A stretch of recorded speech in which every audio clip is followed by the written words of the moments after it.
In the autumn of 1909, the industrialist and art collector Charles Deering came to Sitges for the first time. The American was accompanied by the painter Ramon Casas.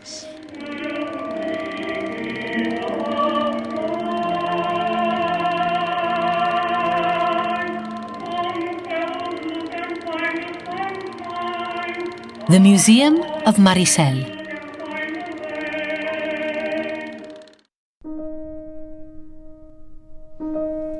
As was de rigueur, the magnate visited Santiago Rossinyol's Cauferrat, and he liked it so much that he wanted to buy it. However, neither Cauferrat nor its collections were for sale. The Hospital of St. John, a building located right next to the Cauferrat, had become old, and the town hall wanted to build a new hospital to meet the healthcare needs of their day.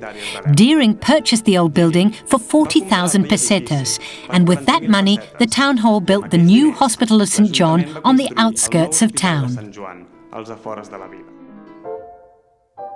The builder of Maricel. Charles Deering wanted a residence with all the luxuries for himself and his works of art. Ramon Casas recommended the ideal person for the job, the engineer, artist and art critic Miquel Utrillo. Utrillo and Casas were good friends. They had both experienced the bohemian life in Paris. Construction got underway in 1910, and Charles Deering watched how the project to turn the hospital into a residence was completed 1 year later. The building was named Maricel, Sea and Sky.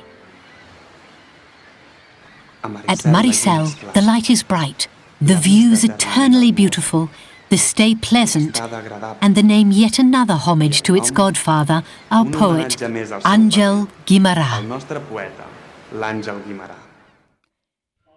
Charles Deering also bought the little fishermen's houses in Placeta de San Juan, the small square in front of his house, which ran from that square and Fonollar Street down to the Santa Caterina Baluard.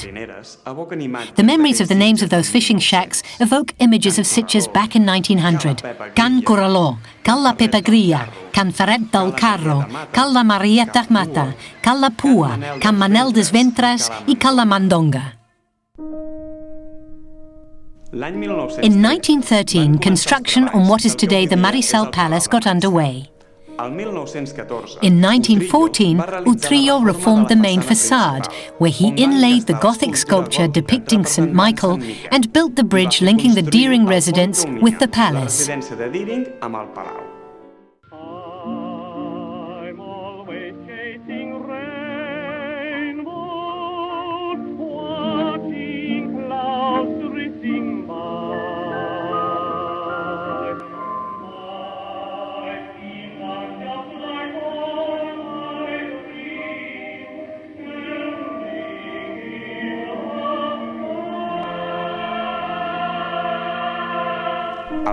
In 1916, the East Wing was built, which was used for the tapestry collections.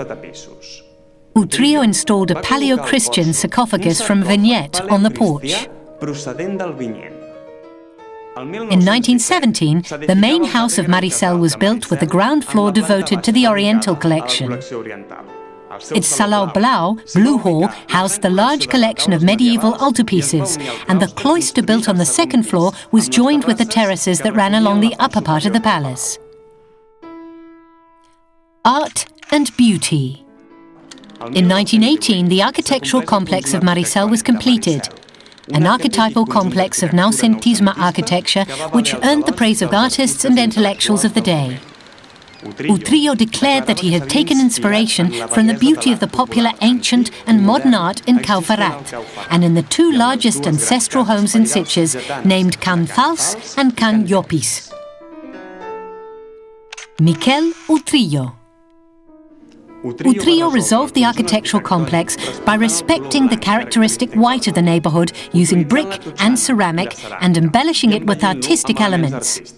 The doors from Salamanca and Raixa, and the ancient capitals from the monastery of Tayat and Ayerbe. He oversaw the project with a profound aesthetic sense, based on his knowledge of engineering, working in conjunction with the artisans from Sitges.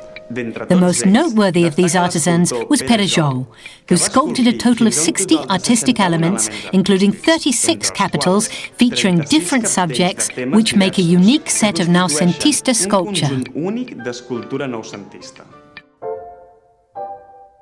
Mr. Charles Deering. Charles Deering often came from the United States to spend long sojourns at Maricel, and he became a benefactor of Sitges. Because of his efforts, Sitges named him as adoptive son in 1916. But in 1921, the splendour of Maricel deteriorated. Unfortunately, unsurmountable differences emerged between Charles Deering and Miquel Utrillo. The magnate took his collection to the Art Institute of Chicago, and the dismantled architectural complex was used for different purposes, and so it lost its conceptual unity. The Pérez Rosales collection. Jesus Pérez Rosales, a gynecologist by profession, donated his large art collection to the Provincial Council with the goal of installing it in Maricel. Joined with the village of Sitges art collection, assembled from the late 19th century until today, Maricel now houses an uninterrupted survey of Western art from the 10th to the 20th centuries.